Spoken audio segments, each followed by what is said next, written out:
몸을 훈련하는 것은 건강에 큰 도움이 됩니다. 날마다 꾸준히 운동을 하는 것이 몸의 건강에 유익하다는 것을 알고 열심히 체력 단련을 하고 있습니다. 새벽에 일어나서 아내와 같이 인근에 있는 대학교 운동장에 가서 운동을 합니다. 스쿼트도 하고 팔굽혀펴기도 하고 또 트랙을 따라 걷기도 하고 요즘은 운동량이 조금 더 늘었습니다. 그래서 아침에 우리 동네 한 바퀴 약 1시간에서 1시간 반 걸립니다. 저녁에도 동네 한 바퀴. 그렇게 해서 건강을 관리하고 있습니다. 왜냐하면 이걸 가지고 몸을 키우려고 하는 것이 아니라 하나님을 섬기려면 신앙생활을 하려면 몸의 건강이 뒷받침되어야 하기 때문입니다.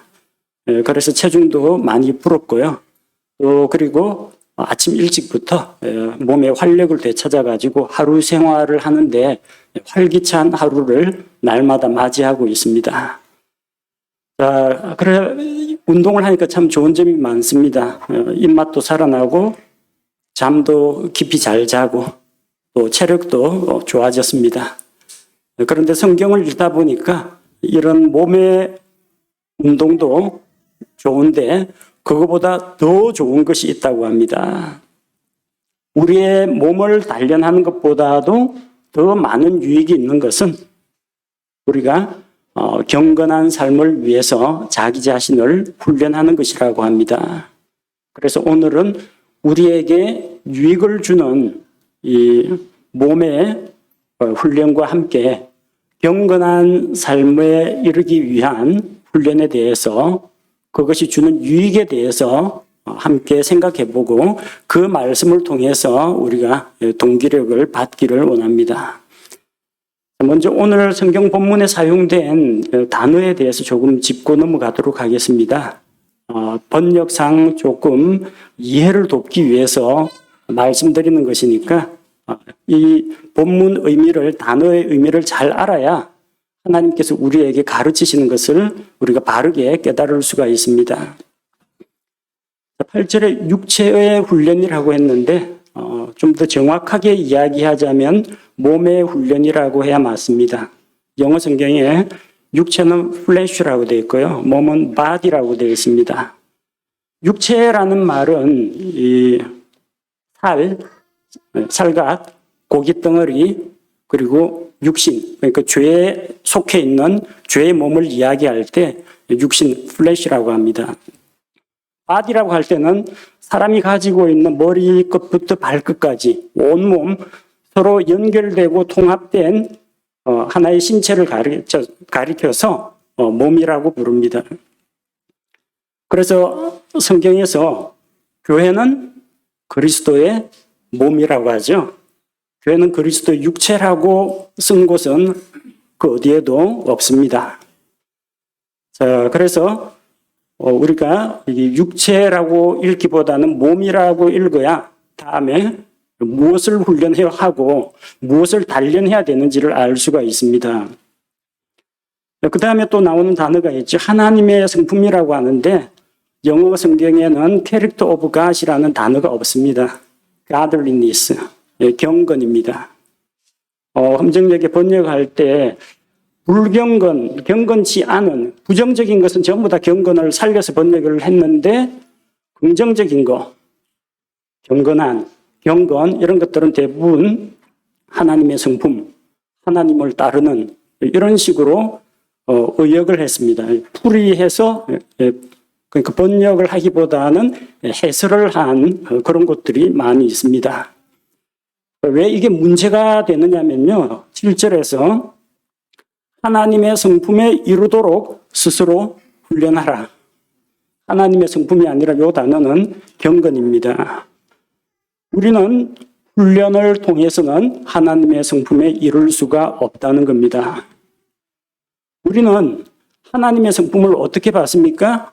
예수님을 믿고 다시 태어남으로써 하나님의 자녀가 될 때 하나님의 성품을 물려받는 것이지 인간의 노력이나 훈련을 가지고 하나님의 성품에 결코 도달할 수가 없습니다. 그래서 경건에 이르도록 우리 자신을 훈련할 필요가 있습니다. 우리가 훈련을 한다고 해서 하나님의 성품에 도달하는 건 아니라는 겁니다. 그래서 경건이 무엇이냐면은 하나님의 그 거룩하신 성품과 명령을 사랑하고 공경하는 마음으로 하나님의 법과 하나님께서 주신 그런 의무를 지켜 행하는 삶, 하나님을 경배하는 거룩한 삶이 경건이다. 그렇게 생각하시면 됩니다. 그리고 본문에서 현재 생명과 다가올 생명이라고 했는데 영어로는 똑같은 life입니다. 근데 이 life라는 단어가 인생, 생명, 삶, 여러 가지 의미를 가지고 있습니다. 본문에서는 생명이라고 했는데 이것을 삶이나 생이라고 보시는 것이 이해하기에 더 빠를 것 같습니다. 우리는 이미 영원한 생명을 갖고 있습니다. 지금 가지고 있는 생명하고 예수님 오실 때의 생명하고 생명이 무슨 바꿔치기 되거나 또 다른 생명을 또 갖거나 그러지는 않습니다.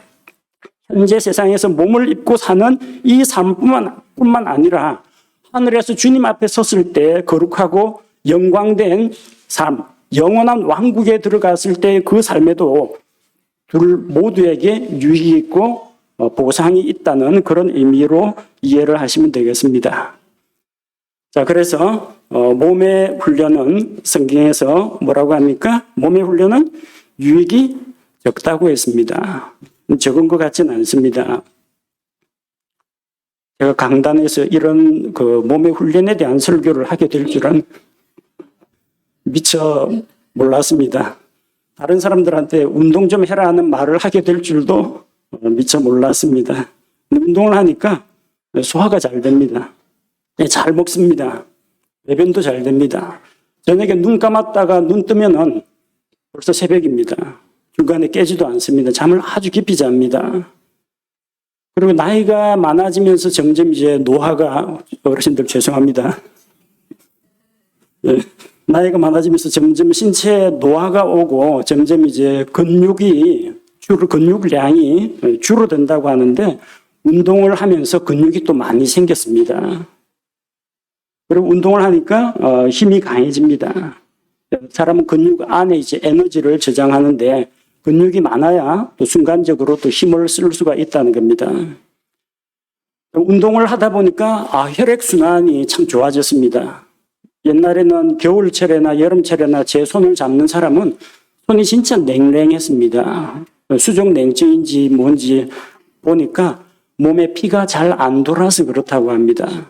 운동을 하다 보니까 이제 손발이 찬 그런 현상도 없어졌고 손이 떨리는 그런 현상도 없어졌습니다.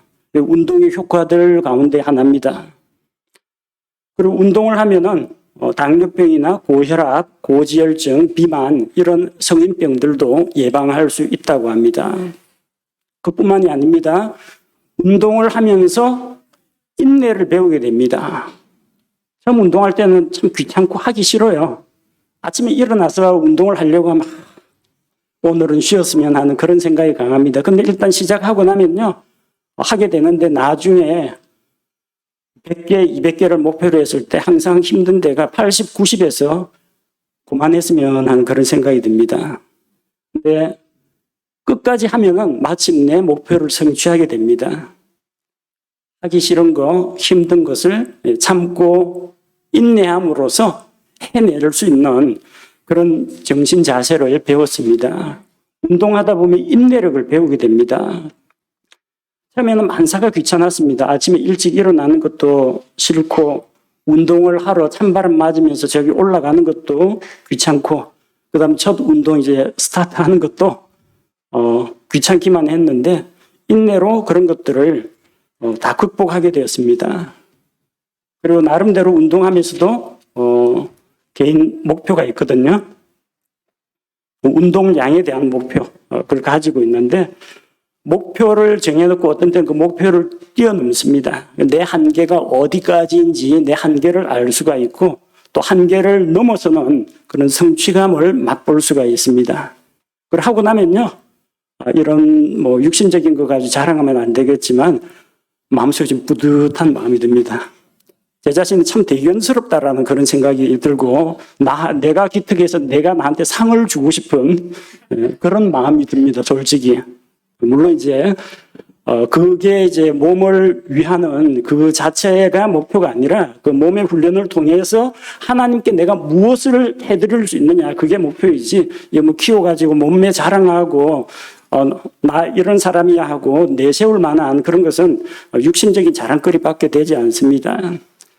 지금까지 제가 꼽아본 거 보니까 어떻습니까? 귀가 좀 솔깃합니까? 운동을 좀 해봐야 되겠다 생각이 듭니까? 제가 꼽은 거 일일이 다 적자면은 꽤 많은데, 지금 오늘 이 설교가 경건에 이르는 훈련의 유익에 대해서 말하는 거기 때문에 여기까지만 하겠습니다. 제가 보기에는 몸을 훈련하는 이것이 유익이 적은 게 아니에요. 많아요. 하나님은 뭐라고 말씀하십니까? 이게 적다고 그래요. 아니, 이 정도가 적은 거면 경건에 이르는 훈련은 얼마나 더 유익이 많길래 이게 적다라고 이야기하시는지, 우리는 몸의 훈련보다 경건에 이르는 그런 훈련, 거기에 더 관심을 가질 필요가 있다는 겁니다. 그래서 지난주에도 말씀드렸지만 영과 혼과 몸이 모두 건강해야 됩니다.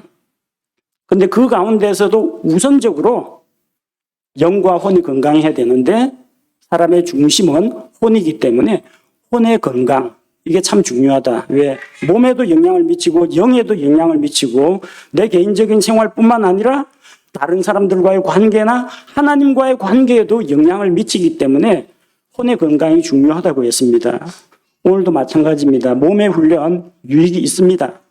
근데 그것보다 더 큰 유익이 있는 것이 경건에 이르는 훈련이 더 유익이 많다는 겁니다.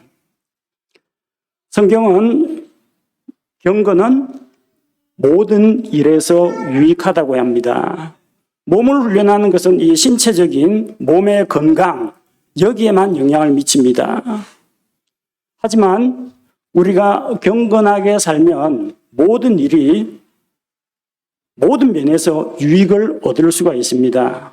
이 말은 경건을 통해서 우리가 모든 일에서 만사형통한다, 그런 의미는 아닙니다.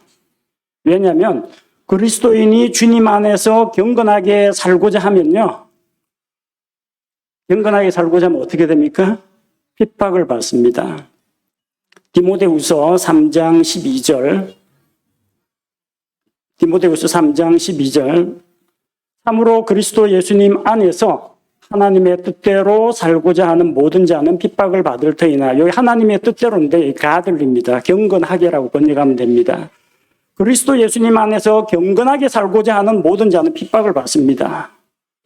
여러분이 세상에 나가서 세상 친구들하고 직장 동료들하고 막 어울려가지고 유흥업소 다니면서 뭐 술 마시고 접대받고 그들이 하는 오락 다 하면요, 사람들이 여러분이 세상에 속했다 생각하고 우리는 친구야 하고 품어줍니다.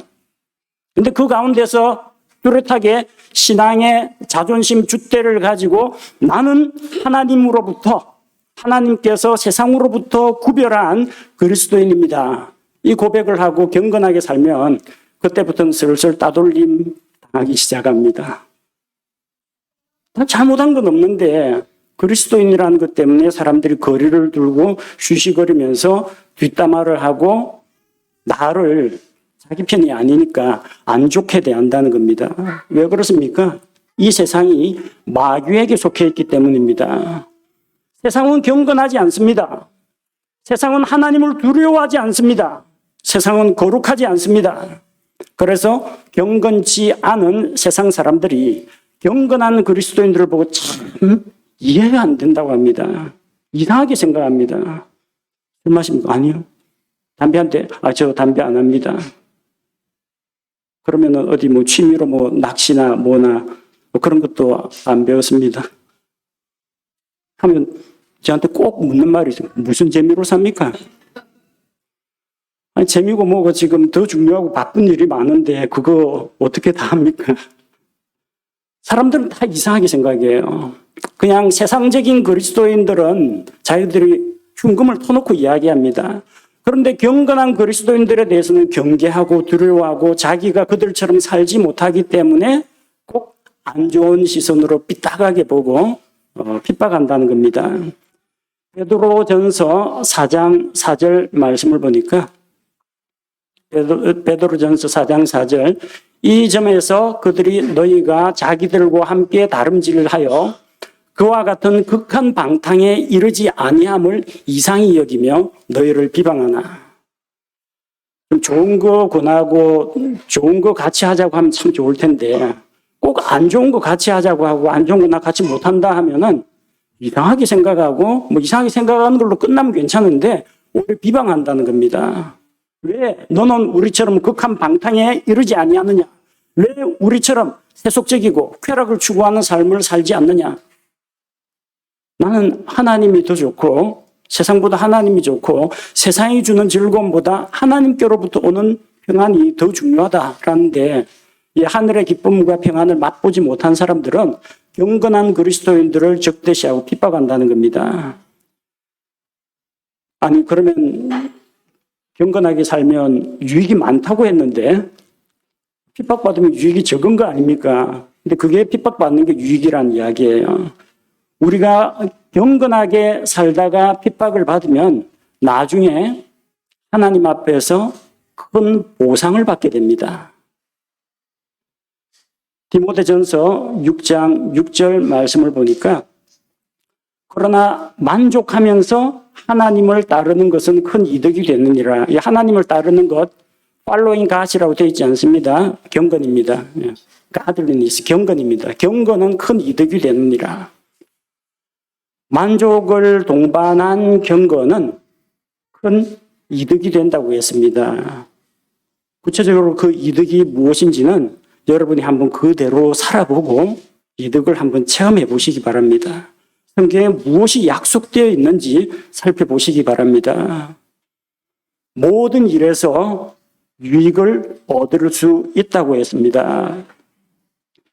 경건은 모든 일에 유익하다. 그럼 과연 나는 모든 일에 경건을 가지고 살아가고 있는가? 여러분의 가정생활은 경건합니까? 자기 가정생활을 돌아보십시오. 경건이 무슨 종교적인 어떤 신앙적인 행위만을 말하는 게 아닙니다. 여러분의 교회 생활은 하나님 보시기에 경건합니까? 여러분은 직장에서 경건한 삶을 통해서 사람들에게 도전을 주고 있습니까? 일주일 동안 교회에서는 은혜의 말씀을 나누는데 나머지 여섯 동안 가정이나 세상에서 여러분의 입에서는 경건한 말이 나가고 있습니까? 무익한 말, 쓸데없는 말, 뒷담화, 비방하는 말, 불평의 말, 원망의 말 대신에 은혜로운 말, 덕스러운 말, 세워주는 말이, 경건한 말이 내 입에서 나가고 있습니까? 여러분이 읽고 있는 책은 경건합니까?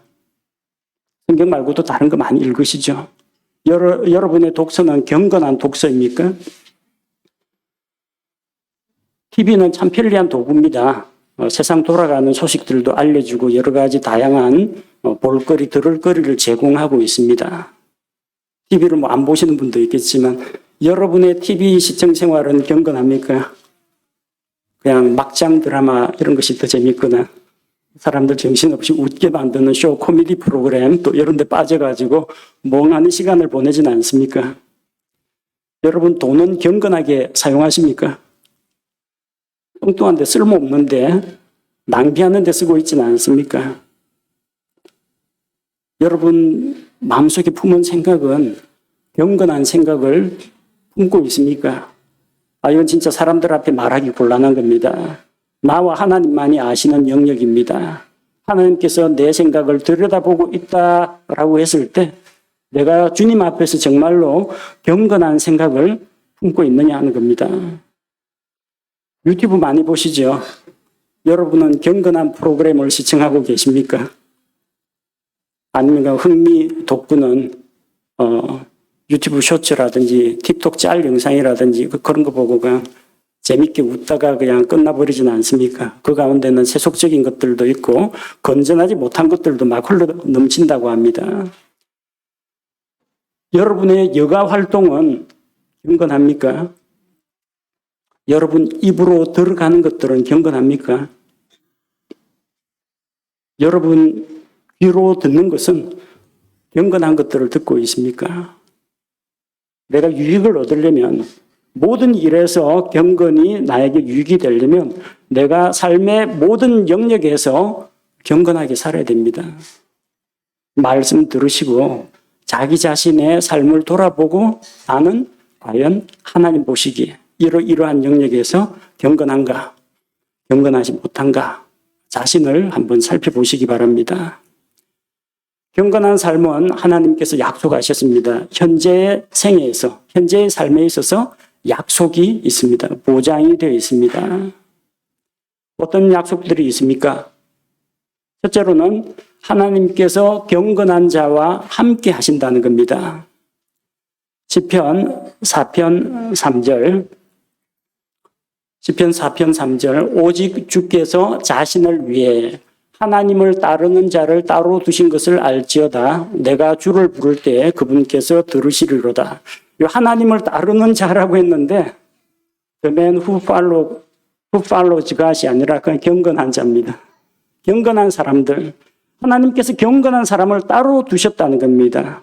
따로 set apart. 따로 떼어놓았다는 겁니다. 어디로부터요? 부정한 것들로부터, 세상 사람들로부터. 그리고 하나님께서는 자신을 위해, 하나님 자신을 위해 그렇게 믿는 성도들을 세상으로부터, 속된 것으로부터, 죄로부터, 거룩하지 못한 것들로부터 따로 떼어놓으셨다는 겁니다. 왜 그렇게 하셨습니까?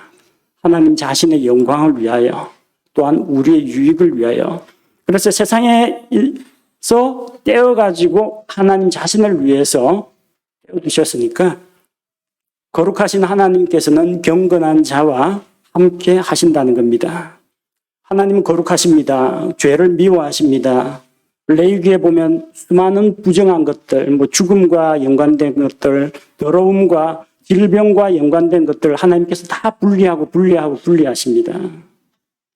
하나님께서는 무슨 개인 건강 위생 때문이 아니라 하나님 앞에서 정결하고 흠이 없게 하기 위해서 분리를 요구하시는 겁니다. 세상에서 분리하여 하나님께로 구별하시는 것입니다. 그래서 경건한 자와 주님께서 거처를 함께 하십니다. 그리고 하나님과 같이 있으니까 내가 주를 부를 때 그분께서 들으시리로다. 경건한 자의 기도를 들어주신다는 겁니다. 여러분이 경건한 삶을 살면 이 세상에서 어떤 유익이 있습니까? 내가 하나님과 함께 있다는 겁니다. 내가 어디에서 무엇을 하든지, 내가 가정에 있든지, 직장에 있든지, 멀리 여행 중에 있든지, 군대에 있든지, 배를 타고 멀리 바다로 나가 있을지라도, 깊은 산속에 있을지라도 주께서 나와 함께 하신다는 겁니다. 경건한 자가 누리는 유익과 복입니다. 둘째로 하나님께서는 경건한 자를 건져주십니다. 하나님의 영광을 위하여 사는 사람, 예수님을 본받아서 살아가는 사람들에게는 시험과 유혹이 많이 따르게 됩니다.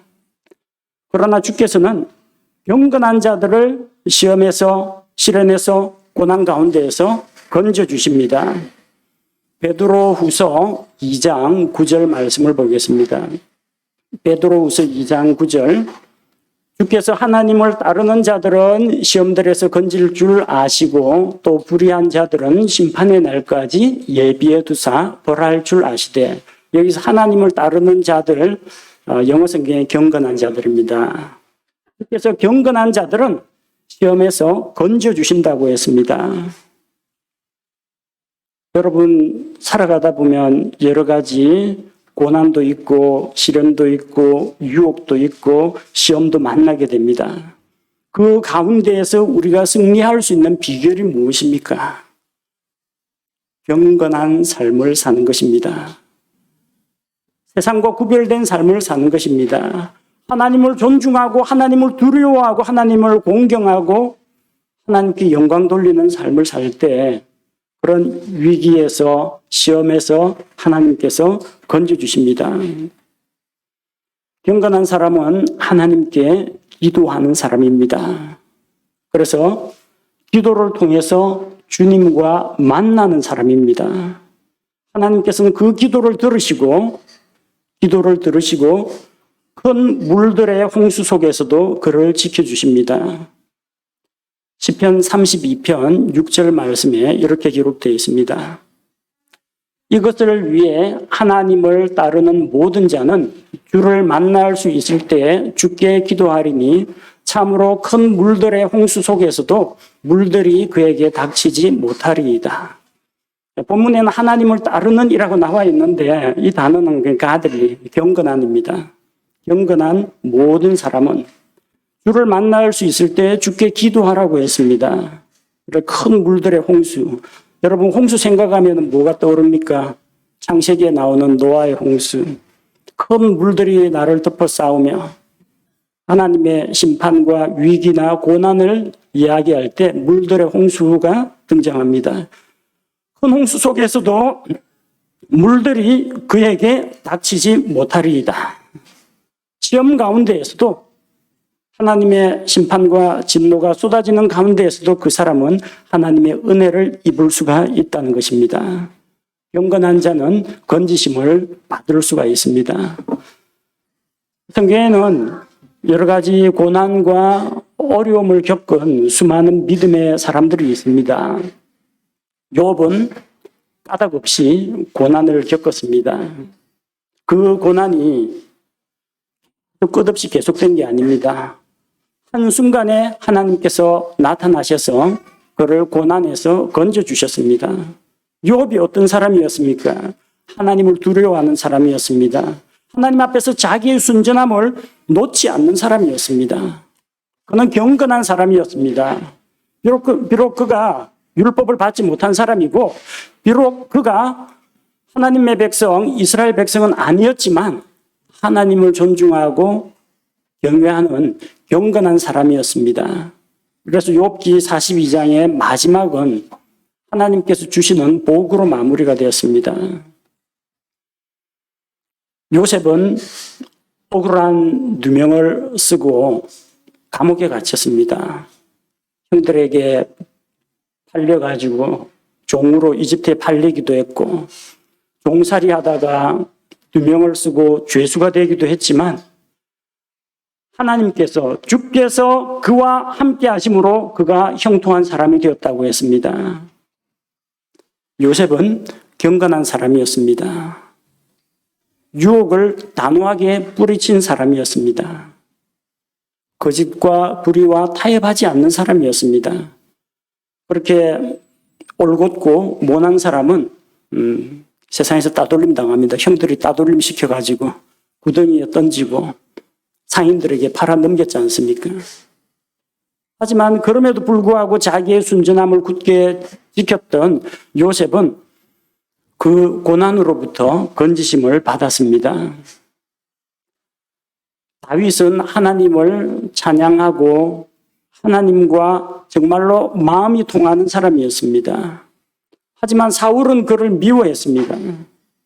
주께서 다윗과 함께 계시는 것을 보고 시기하고 질투했습니다. 사울에게 쫓기면서 여러 차례 생명의 위협을 받고 죽을 고비를 넘겼습니다.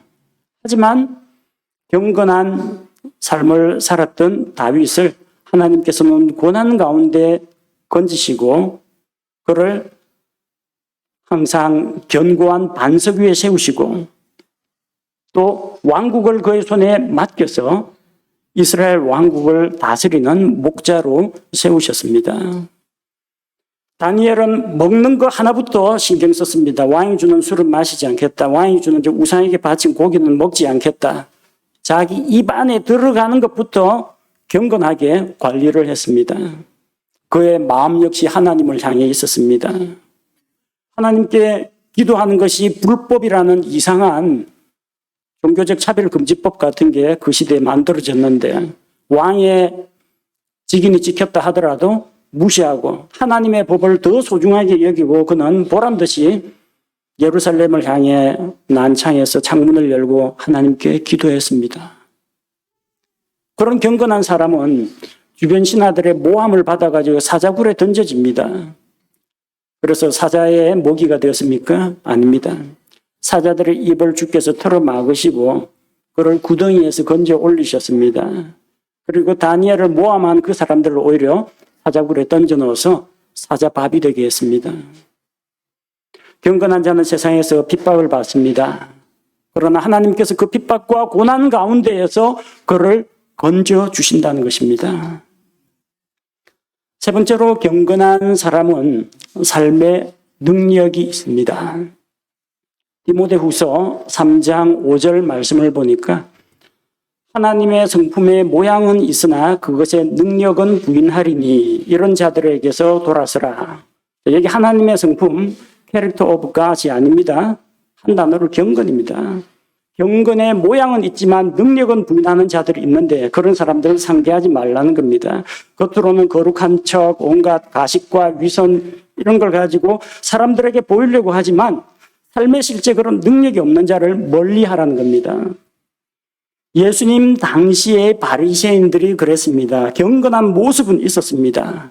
율법에 따라서 자기 복장 다 갖추고 기도할 때 머리에 성경 구절 들어가 있는 이거 경문 차고 옷자락 크게 해가지고 옷자락 끝에 또 술을 달고 그런 식으로 또 사람들 앞에서 거룩하게 시장과 뭐 거리에서 손을 들고 기도를 하고 다른 사람들에게 구제하는 척하면서 자기 앞에서 홍보를 막 하게 해서 사람들을 끌어모은 다음에 구제물을 나눠주고 다른 일반 사람들이 볼 때에는 정말 경건한 모습을 갖춘 사람이었지만 삶에는 능력이 없었던 것입니다. 그래서 예수님에게 책망을 들었습니다.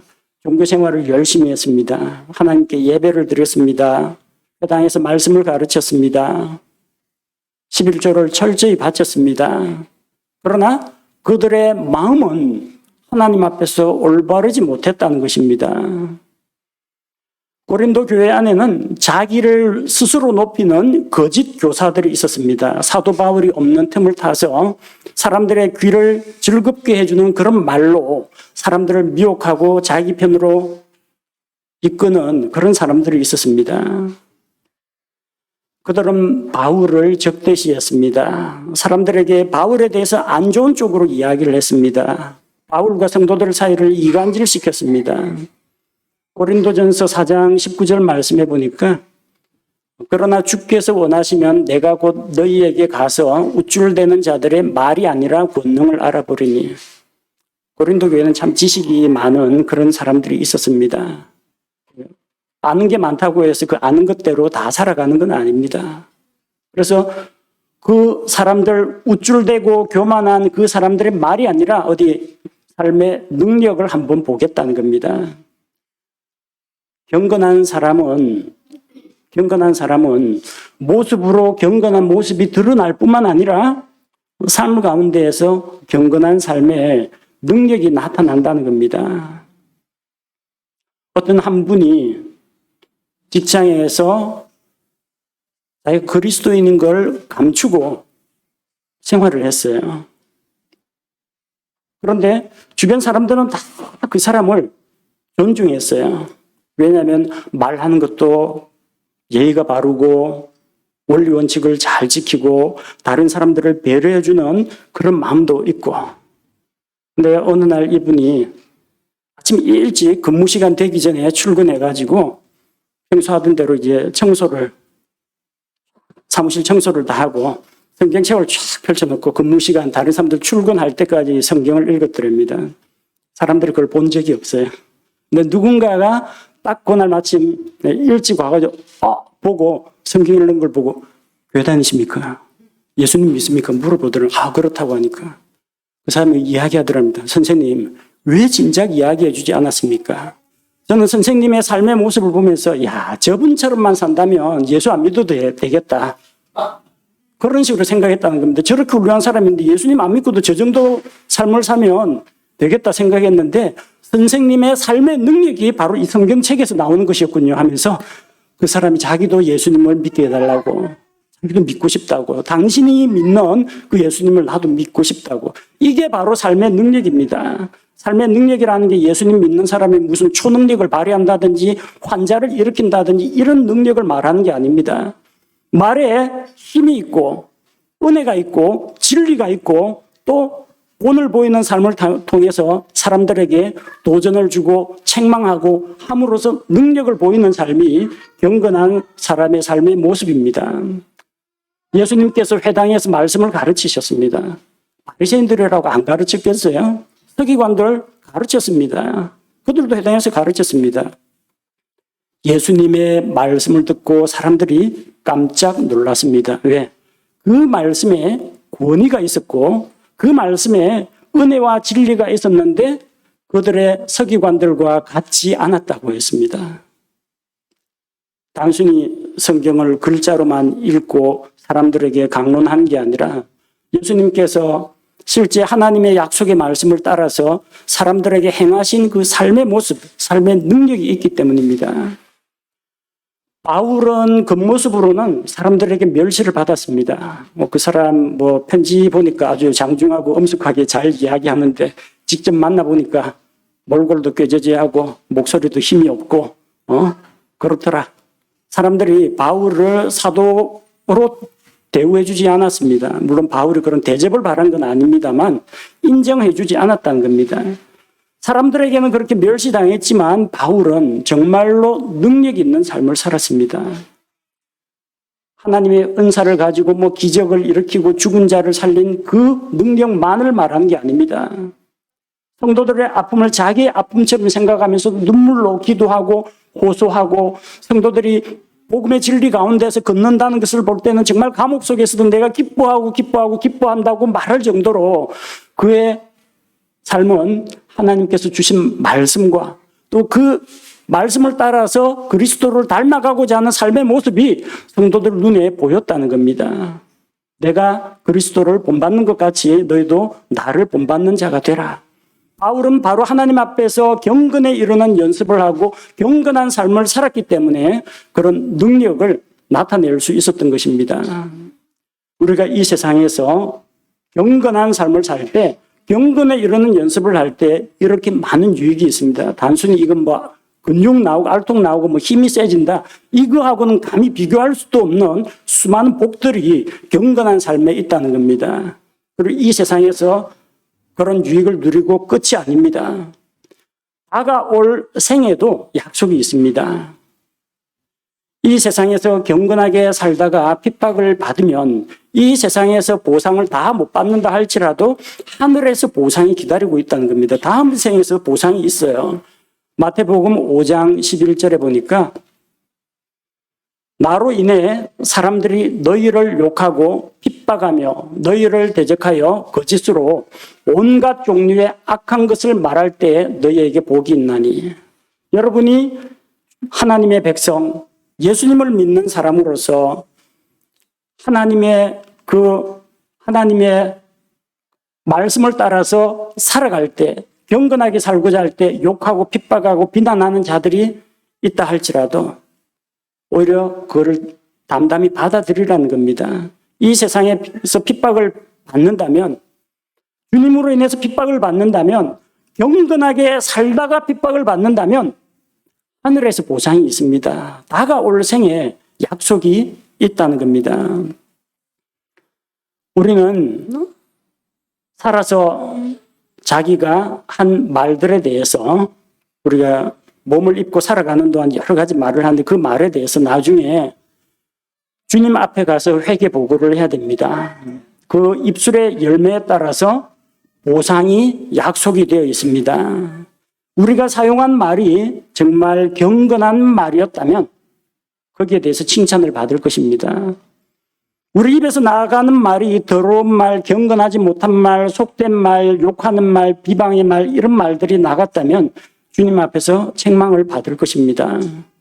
마태복음 12장 36절 말씀해 보니까 오직 내가 너희에게 이르노니 사람들이 무슨 쓸데없는 말을 하든지 심판날에 그것에 대하여 회개 보고를 하리라. 우리는 자기가 말한 것에 대해서 책임을 져야 합니다. 이 세상에서도 우리가 말한 것에 대해서 책임이 있는데 하물며 모든 것을 듣고 계시고 알고 계시는 하나님께서 그것을 허투루 듣지는 않으신다는 겁니다. 반드시 우리가 한 말에 대해서 우리는 회개 보고를 하고 그에 따른 보상을 받게 될 겁니다. 여러분, 거리에 나가서 예수님을 믿으십시오 외치기도 하고, 가게에서 물건 살 때 혹시 아주머님 교회는 다니십니까? 예수님에 대해 들어보셨습니까? 전도지 하나 읽어보실래요? 이렇게 이야기 꺼냈는데 이 말은 주님 앞에서 유익한 말입니다. 경건한 말입니다. 다른 사람들을 살리는 말입니다.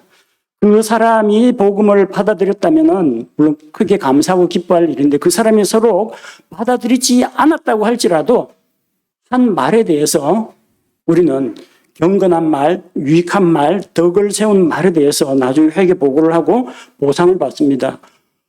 안 믿은 것은 그 사람의 책임, 믿은 것도 그 사람의 책임이지만 나는 말하는 사람으로서의 책임을 다했기 때문에 보상을 받게 된다는 겁니다. 말뿐만이 아닙니다. 우리가 세상에서 몸을 입고 살았을 때 어떠한 삶을 살았느냐에 따라서 그리스도의 심판석 앞에서 회개 보고를 할 것입니다.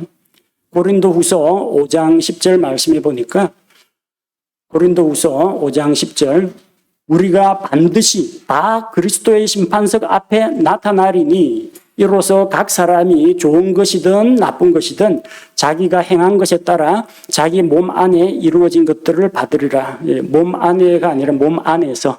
몸 안에 뭐가 생긴다는 거 아니에요. 예수 믿는 사람들 몸 안에 살이 생기고 그런 거 도 닦는 사람 아닙니다. 우리 몸을 입고 몸 안에서 우리가 몸을 입고 살았던 삶에 대해서 회개 보고를 할 텐데 그때는 잘한 것만 자기를 포장하기 위해서 칭찬받을 일만 내놓을 수는 없다는 겁니다. 좋은 것이든 나쁜 것이든 모두 주님 앞에 드러내놓고 주님 앞에 심판을 받아야 됩니다. 죄에 대한 심판이 아닙니다. 상급에 대한 심판을 받게 됩니다. 보상에 대한 심판을 받을 것입니다. 무슨 보상을 얼마나 많이 받을 것인가에 대한 심판은 모든 그리스도인이 받게 됩니다. 좋은 것이든 나쁜 것이든 했습니다. 경건한 것이든 불경건한 것이든 다 주님께서 판단하시고 보상을 주신다는 겁니다. 그리스도의 심판석 앞에서 칭찬을 받는 사람도 있을 테고 그리스도의 심판석 앞에서 책망을 받는 사람도 있을 것입니다. 잘하였다. 선하고 신실한 종아. 이런 칭찬을 들을 수도 있습니다. 악하고 게으른 종아. 이런 말씀을 들을 수도 있습니다. 구원은 잃어버리지 않겠지만 주님 앞에서의 보상은 사등적으로 차별적으로 받을 수 있다는 것을 기억해야 합니다. 우리가 만약 세상에서 경건하게 살았다면 하나님의 영광을 위하여 하나님의 거룩하심을 따라서 내가 살았더라면 우리가 맺은 삶의 열매는 우리의 회계장부에 기록이 됩니다. 가계부 쓰시는 분 알겠지만 수입 얼마, 지출 얼마, 남은 거 얼마, 여러분이 하나님 앞에서 쌓아놓은 선한 일들 얼마, 또 내 상급을 깎아먹는 잘못된 거 얼마, 잔액 얼마 기록이 될 겁니다. 우리에게 회계장부가 있습니다. 빌립보서 4장 17절 나는 선물을 바라지 아니하며 오직 너희 회계장부에 넘치게 될 열매를 바라노라. 바울이 옥에 갇혀 있는 동안 바울을 위해서 바울이 복음 전도 여행을 다닐 때 빌립보 성도들이 가난하고 어려운 형편 가운데에서 사역자들을 위해서 선물을 보냈습니다. 바울은 선물을 받아서 즐거운 게 아니라고 했습니다. 내게는 하나님께서 채워주시는 것이 있고 뭐 있으면 있는 대로 없으면 없는 대로 내가 풍요롭든지 가난하든지 나는 어떤 형편에서도 살아나갈 수가 있다. 근데 내가 기뻐하는 이유는 여러분의 삶을 보니까 하나님께 드리고 복음을 위해서 헌신한 이 삶을 보니까 여러분의 회계장부에 전부 흑자 회계장부에 가득하게 될 그 선한 열매들, 넘치는 열매들을 바라보니까 기쁘다라는 겁니다. 우리의 회계장부는 무엇으로 채워져 있습니까? 경건한 삶, 경건한 말, 경건한 돈 소비, 경건한 먹거리, 경건한 TV 시청, 경건한 독서, 이거하고 불경건한 말, 경건치 못한 행실, 경건치 못한 이런 활동들, 나중에 그 회계장부에 있는 열매에 따라서 상급을 받습니다. 구원은 값 없이 믿음으로 하나님의 은혜의 선물로 받습니다. 그러나 하나님 앞에 받는 보상은 우리가 믿음으로 행한 삶의 열매에 따라서 받게 된다는 것을 기억하시기 바랍니다. 몸의 건강을 위해서 잘 먹고 잘 자고 운동을 하고 잘 쉬는 것은 좋은 일입니다. 그것도 유익이 있습니다. 그러나 경건에 이르도록 자기를 훈련하는 일은 더 많은, 더 큰 유익이 있습니다. 이 세상에서의 삶뿐만 아니라 다가올 세상, 다가올 생에 있어서도 우리에게는 유익이 있습니다. 이 세상 살아가는 동안 경건한 삶은 우리의 성품과 인격과 생활 습관과 말과 행동을 변화시킵니다. 또한 경건한 삶의 능력으로 주변 사람들에게 선한 영향력을 미치고 하나님 앞에서 선한 간증을 드러냅니다. 우리가 이 세상에서 살았던 그 경건한 삶의 열매는 다가올 생에서 주님 앞에 보상으로 우리에게 돌아오게 될 것입니다. 하나님께 경건한 마음으로 예배하고 또 이 세상 살아갈 때 세상과 분리된 하나님께로 구별된 경건한 삶을 살아가는 그런 성도가 되어야겠습니다. 우리의 말이, 우리의 행실이, 무엇보다도 우리의 마음과 생각이 경건한 그리스도인이 되기를 우리가 훈련해야겠습니다. 함께 기도하겠습니다. 하나님 아버지, 몸을 단련하고 훈련함으로써 우리가 건강한 몸을 가꾸고 또 우리 삶 가운데에서 맑은 정신과 인내력과 성취감을 누릴 수가 있지만 그것과는 비교할 수 없을 정도로 큰 유익이 경건한 삶에 있다는 것을 살펴보았습니다. 하나님을 공경하고 사랑하고 두려워하는 가운데 섬기는 하나님을 위하여 거룩하게 살아가는 그 삶이 경건한 삶이라는 것을 우리가 알고 이 세상 살아가는 동안에 말과 행실에 있어서 생활 습관에 있어서 가정생활, 직장생활, 교회생활에 있어서 우리가 경건한 삶을 살아가는 경건한 그리스도인이 되게 하옵소서. 세상에서는 경건한 사람들이 오히려 핍박을 받는 그런 상황이고 이 땅에서 경건한 자가 점점 끊어져가는 이런 환경 가운데에서 그리스도를 위하여 핍박받는 것을 기뻐하고 즐거워하며 우리 자신을 경건에 이르도록 자신을 훈련하게 하옵소서. 그 훈련의 성과로서 우리가 하나님을 더 깊이 알아가고 닮아가게 하시며 우리 자신이 영적으로 성장하게 하시며 또한 이 믿지 않는 사람들에게 경건한 삶을 통해서 경건의 능력을 드러내는 삶을 살아가게 하여 주옵소서. 우리가 사는 지금 이 생애뿐만 아니라 우리가 다가올 영원한 삶에 있어서도 이 경건한 삶을 통해서 우리가 큰 보상과 상급을 받게 하옵소서. 예수님 이름으로 기도합니다. 아멘.